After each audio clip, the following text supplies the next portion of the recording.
আসসালামু আলাইকুম। আমি বরাবরই আমার প্রত্যেকটা ভিডিওতে বলি, মধ্যপ্রাচ্য থেকে অনেক ভাই আমার নিউজ শোনেন। আপনাদের সাথে আমার কোনো রকম খারাপ সম্পর্ক নাই। তো যখন মাঝে মাঝে নিউজটা করি, দেখেন কাতার বলেন, সৌদি আরব বলেন, প্রত্যেকটা আরব রাষ্ট্র যারাই আছে, তাদের ব্যাপারে আমার পার্সোনালি কোনো রকম শত্রুতা দুশ্মনী নাই। যেহেতু মধ্যপ্রাচ্যের এই দেশগুলোতে আপনারা বসবাস করেন, এই জন্য ভালোবাসা। এই দেশগুলোকে সম্মান করি।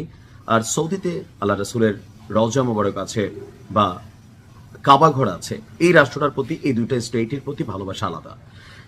কিন্তু বিশ্বব্যাপী আমাদের যে রাষ্ট্রগুলো আছে, ইসলামিক রাষ্ট্রগুলো, এদের যে অবস্থান, এদের যে তেলবাজি, এদের যেই মানে একটা ইসলামিক রাষ্ট্রের বিরুদ্ধে আরেকটা ইসলামিক রাষ্ট্র পশ্চিমাদের সাথে হাত মিলে যে ধরনের অ্যাক্টিভিটিসগুলো করে, এগুলোর কারণে কিন্তু খারাপ লাগে। কাতার ভালো একটা দেশ হয়তোবা, কিন্তু আপনি দেখেন এই যুদ্ধে কাতারের অবস্থান কি, বা তলে তলে ইরানের বিপরীতে কাতারের অবস্থান কি। এরা নিজেরা পশ্চিমাদেরকে ডাইকায় না, এদের দেশে পশ্চিমাদের ঘাঁটি বানাইতে দেয়। এমনকি মধ্যপ্রাচ্যে ইরানকে যতবার ইসরায়েল ঠুকছে বা মার্কিন যুক্তরাষ্ট্র ভূমিকা রাখছে, প্রত্যেকবারই এই রাষ্ট্রগুলো এখানে গুটিবাজি করে, অন্য কোনো সমস্যা নাই। তো যখন এদের বিরুদ্ধে ইরান কোনো জয় পায়, ফতেহ পায়, আমার ভালো লাগে। কাতারকে এমনভাবে সাইজ করছে ইরান, 5 বছর লাগবে শুধু একটা ধাক্কা নিতে। কয় বছর? 5 বছর। তবে এইটার একটা ইফেক্ট বিশ্বব্যাপী হয়তোবা পড়তে পারে। ইরান এবং ইসরায়েল এবং আমেরিকার এই সাম্প্রতিক যুদ্ধগুলোর মধ্যে মার্কিন যুক্তরাষ্ট্রের ঘাঁটিগুলোকে টার্গেট করে ইরান যখন পাল্টা অভিযান চালিয়েছে, এর মধ্যে কাতার খুব ভালোভাবেই ক্ষতিগ্রস্ত হয়েছে। দুবাইয়ের অবস্থা তো আরো কাহিল, তবে কাতার এতটা হয় নাই, কিন্তু বেশ কয়েকটি স্থাপনা জায়গা মতো পড়ছে। তো আমেরিকারে ঠুকতে গিয়া কিছু কিছু জায়গায় ভুলে হয়তো 2-4টা ক্ষেপণাস্ত্র পড়ে গেছে।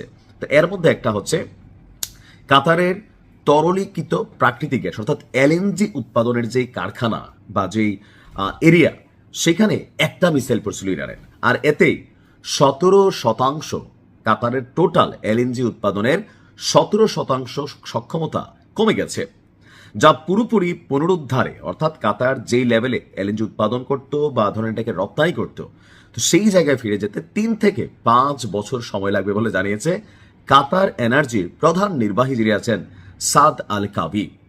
রয়টার্সকে দেওয়া এক সাক্ষাৎকারে ইরান কিন্তু সবারই ধুচাইছে, তো কেউ স্বীকারোক্তি দেয় নাই। এখন আন্তর্জাতিক গণমাধ্যমগুলোর কাছে আস্তে আস্তে মুখ খোলা শুরু করছে।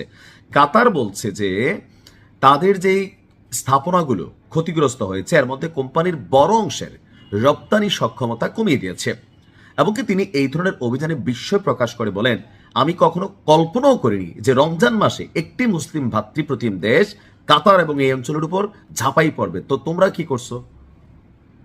মানে ইরানের উপর সবাই ঝাঁপাই পড়ছে, তো তোমরা কি করছো? তোমরা তোমাদের ভূমি থেকে মার্কিন যুক্তরাষ্ট্রকে সহযোগিতা করতেছে। এমনকি রিপোর্টগুলো বলতেছে কাতার, সৌদি আরব গোপনে বারবার ট্রাম্পকে বলতেছিল যে ভাই আসেন আসেন।